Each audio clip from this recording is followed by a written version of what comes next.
एक येलो और एक रेड लाइन होता है ग्राफ में। अगर आपके बच्चे का वेट या वो कोई भी पॉइंट अगर वो रेड लाइन से नीचे है, इसका मतलब it's not good. You have to visit a doctor, go get investigated और देखो कि क्या परेशानी है। कोशिश ये करनी चाहिए कि 4 to 5 हम फ्रूट्स की सर्विंग्स, छोटी छोटी सर्विंग्स हम बच्चे को बीच बीच में हम देते रहें। तो फ्रूट्स जो है that is very important, at least 4 to 5 servings fruits का हमें ये मोटिव बना के रखना है कि हमें बच्चे को बीच बीच में देते रहना चाहिए। मोबाइल पकड़ा के खिलाते हैं वो सही नहीं है, वो फॉल्टी फीडिंग है एक तरीके से। 6 महीने के बच्चे को बिठा देते हैं और सामने टीवी चला देते हैं, वो बच्चा हाँ, वो देखता रहता ऑफकोर्स है। उसके मेंटल ग्रोथ पे, उसकी इमोशनल ग्रोथ और मेंटल ग्रोथ और स्पेशली उसके लैंग्वेज स्किल्स को अफेक्ट करता है। नमस्कार दोस्तों, मैं दीक्षा चौधरी, स्वागत है आपका HBN न्यूज में। तो आज हमारे साथ मौजूद है मुख्य अतिथि जो आपके बच्चों की हेल्थ, ग्रोथ और डाइट के बारे में सब कुछ जानती हैं। तो मैम, सबसे पहले तो मैं आपका धन्यवाद करना चाहूंगी कि आपने अपना कीमती समय हमें दिया। मैं चाहूंगी हमारे दर्शकों को आप अपना छोटा सा प्यारा सा परिचय दें। मैं doctor Suchitra Sharma, MD paediatrics from Madurai medical college and post graduation from SM medical college Agra. I have been practicing in Noida for the past 3 years and total experience of 25 years.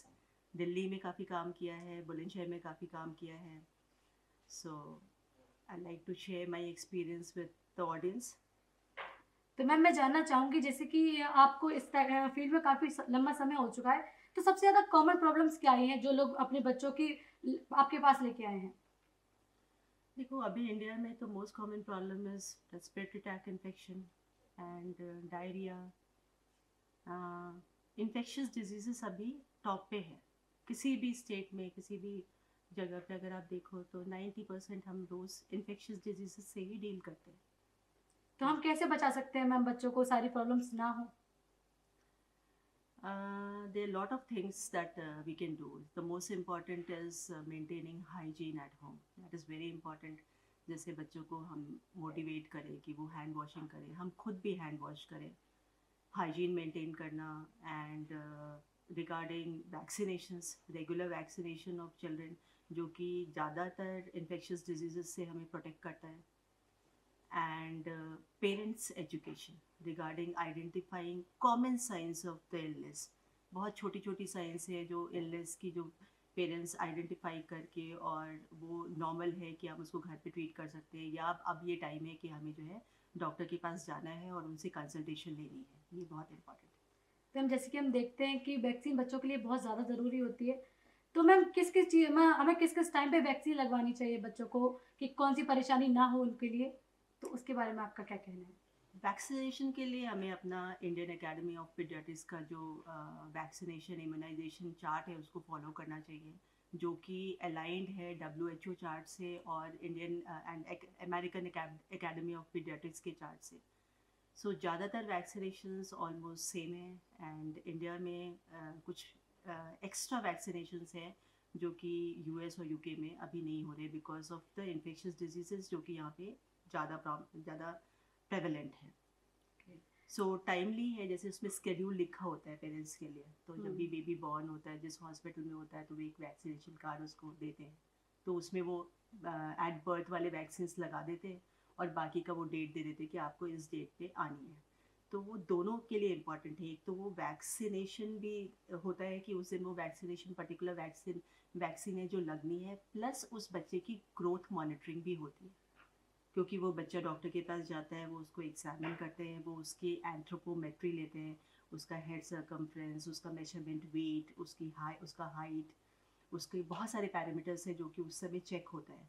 तो अगर कोई भी एबनॉर्मेलिटी बच्चे में होती है, या तो वो डेवलपमेंटल हो या वो ग्रोथ रिलेटेड हो, तो वो डॉक्टर के उसमें आ जाती है ऑब्जर्वेशन में, और अकॉर्डिंगली फिर डॉक्टर उसके लिए पेरेंट्स को सलाह देते हैं कि अब आपको क्या करना है, या डाइट में कोई चेंजेस करनी है, या आपको डेवलपमेंटल पीडियाट्रिशियन को जाके दिखाना है कि बच्चा जो है डेवलप नहीं कर रहा है ठीक से. जी। तो ये बहुत सारी चीज़ें होती हैं जो कि आप उस समय वैक्सीनेशन के पॉइंट पे भी डील होता है. तो it is not plain vaccination, it is monitoring also at the same time. कभी कभी ऐसा हो जाता है कि बहुत बार वैक्सीन स्किप हो जाती है, तो उस टाइम पे हमें क्या दिक्कत आ सकती है? हाँ, कई बार ऐसा होता ही है, फैमिली में ऐसा हो जाता है कि कोई ट्रेजेडी हो गई, या उस समय हमने वैक्सीन नहीं लग पाया, हम बिज़ी हो गए, एक्स्ट्रा बिज़ी हो गए, हमसे हमसे नॉर्मली भी स्किप हो गया.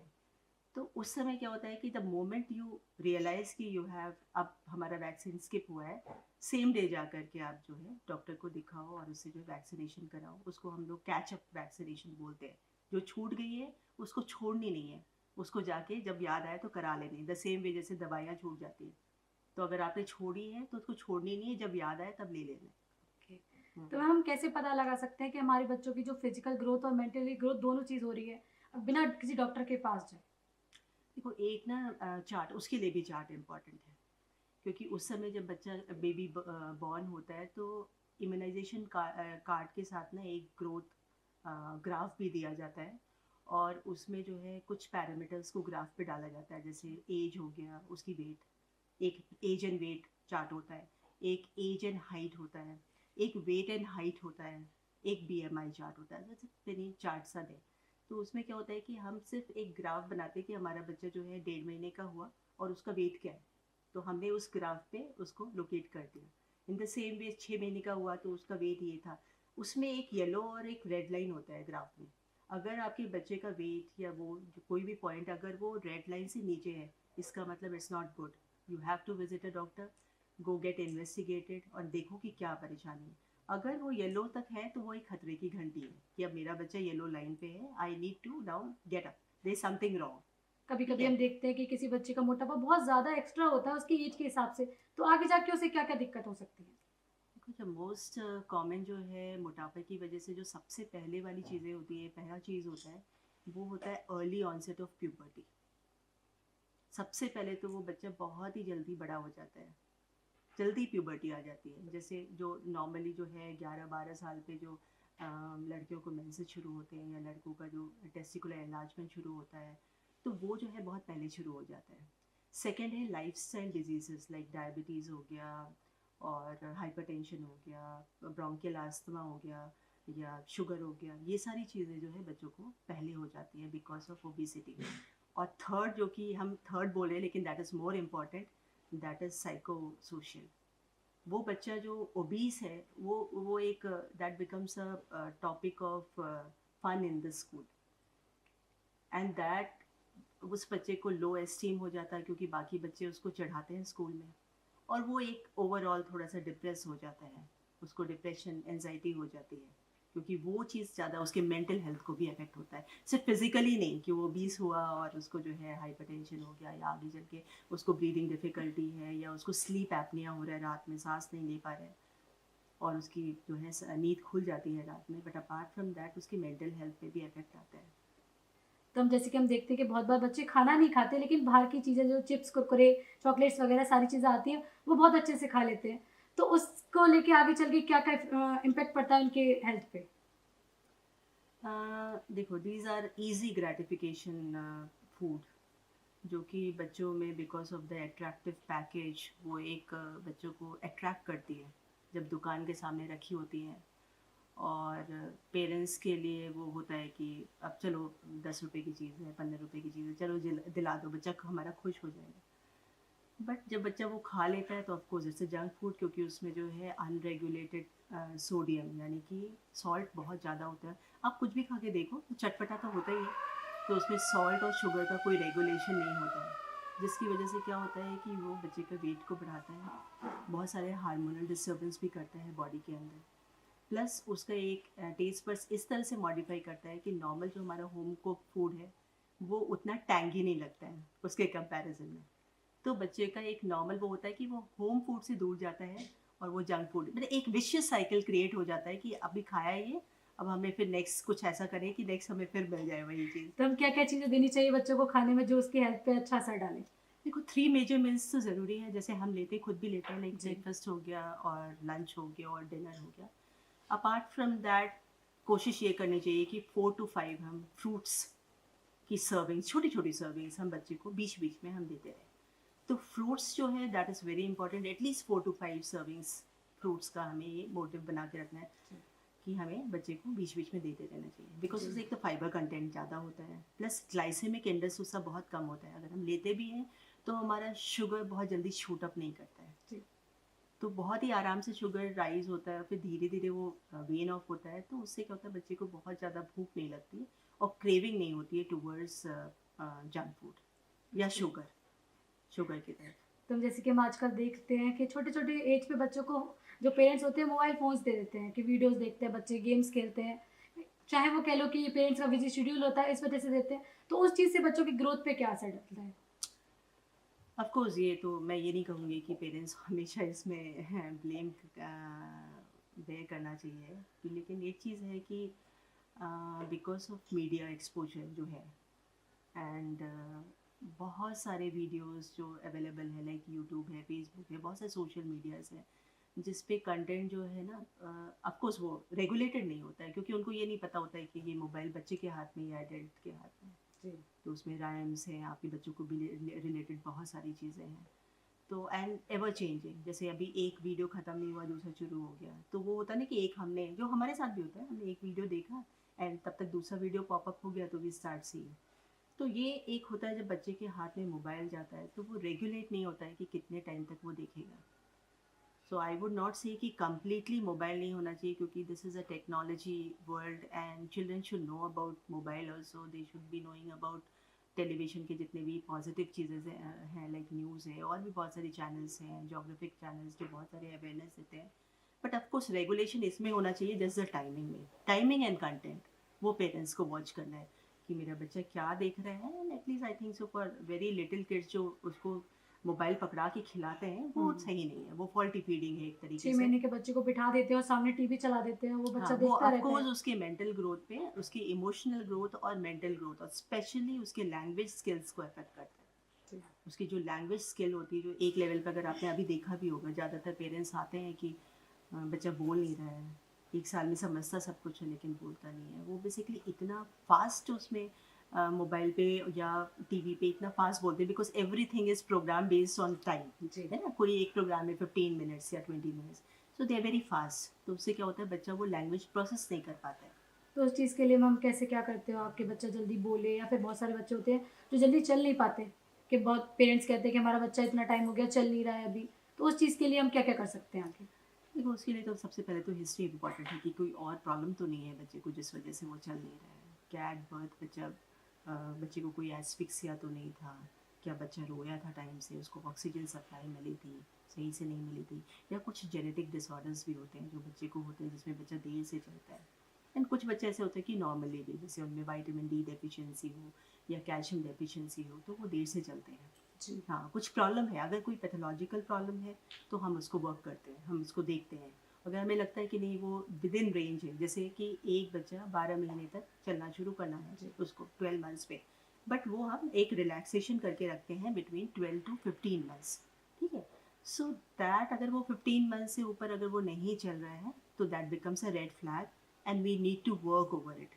अब उसमें हम पूरा इन्वेस्टिगेशन कराते हैं कि कहाँ पे कमी है, क्या सेंट्रल नर्वस सिस्टम में कोई प्रॉब्लम है, या कहीं नर्व्स में कोई वीकनेस है, या कोई न्यूट्रिशन डेफिशिएंसी है, या बोन्स वीक हैं because of vitamin D deficiency. तो ये ना एक बहुत ही ब्रॉड वो चीज़ होती है जिसके लिए आपको डॉक्टर को दिखाना ज़रूरी है।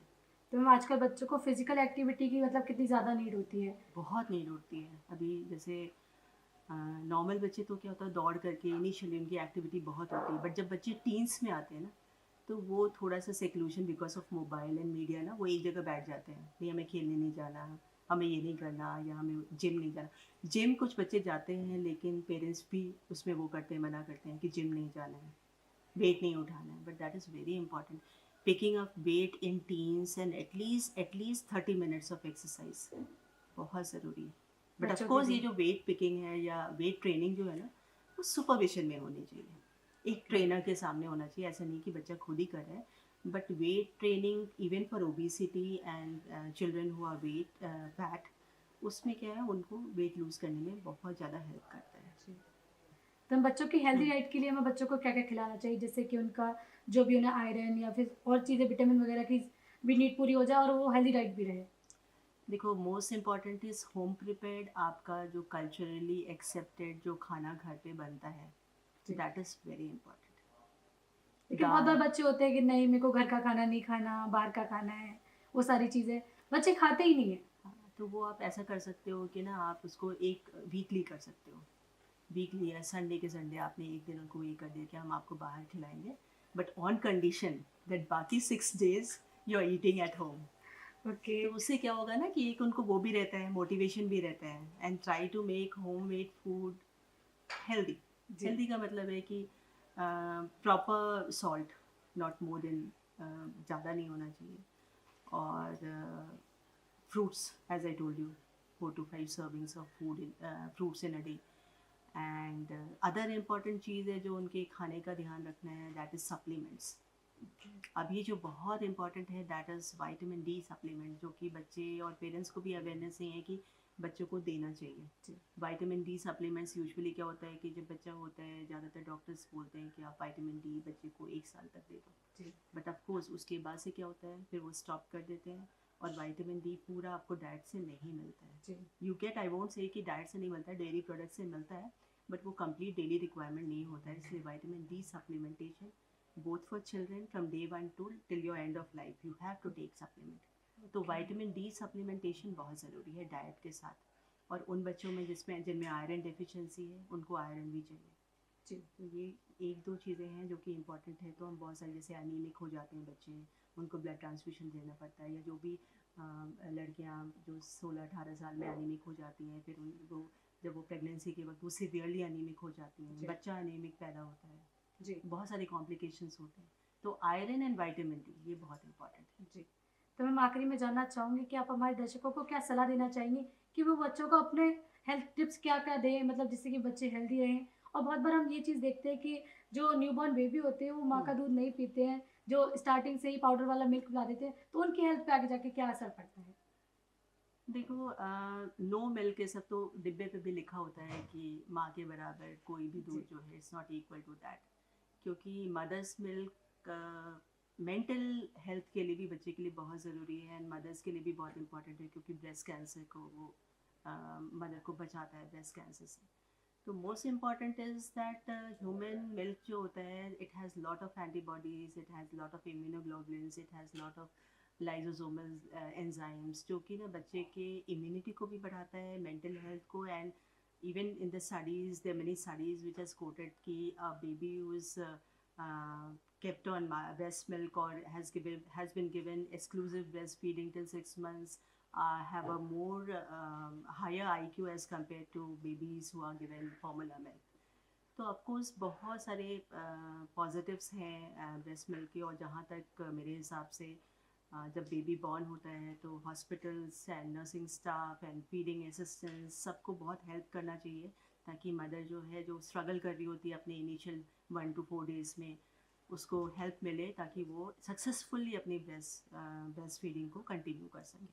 तो आपका धन्यवाद करना चाहूँगी कि आपने अपना कीमती समय हमें दिया और हमारे दर्शकों को उनके बच्चों की हेल्थ, ग्रोथ और डाइट के बारे में इतना अवेयर किया। Thank you so much.